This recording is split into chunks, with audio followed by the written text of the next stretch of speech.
Hi there. Today I wanted to show you a quick stretch that I use a lot in the office called the couch stretch. And what this stretch is for your hip flexor. So we have this psoas muscle that attaches to your hip. It goes up beneath all your intestines and your stomach and everything.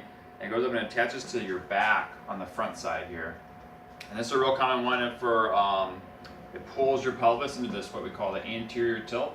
So it pulls you down like this, forcing you to overarch your low back, creating that pinch there.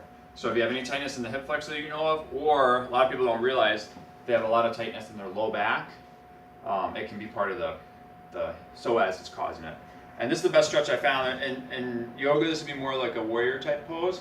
I like this one because it's pretty simple to isolate. It's pretty controlled, and you know if you're doing it right. The reason we call it the couch stretch, it works best on the couch. I always demonstrate on the chair because I don't have a couch in here, but the couch has this nice cushion. So you'll see when I do it how it will kind of cradle your leg.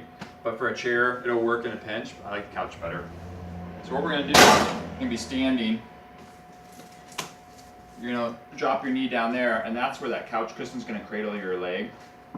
And all we're going to do is we're going to do a nice little lunge forward. And when you feel that lunge, what you want to feel is that pull through the quad and up into the hip here. A couple little tweaks you can do. You can raise this arm up and kind of lean away.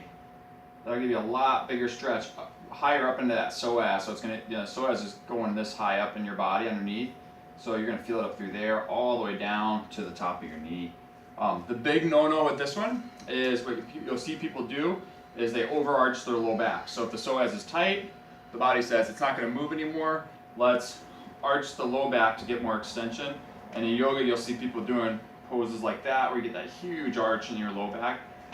If you're having pinching and stiffness there, it's not something you want to work on. So what I always tell people is if you feel that's going on, keep your chest farther forward and then just lunge like that, keeping that back flat. So I'm only feeling it here. I'm keeping my core nice and strong here to keep my back flat.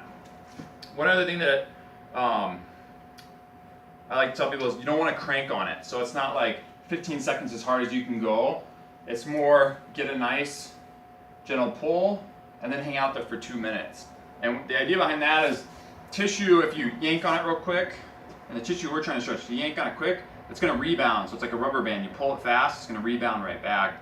What you want to visualize is if you think of like a Walmart bag or taffy, if you pull it fast, it snaps. But if you pull it real slow, it starts to deform and it'll actually release some heat. And as it deforms, if you let it go, it stays long instead of snapping back. So that's what we want to do. We want to stretch the taffy in the front of your hip. Okay? This is the couch stretch. Real good for the hip flexor and that lower back.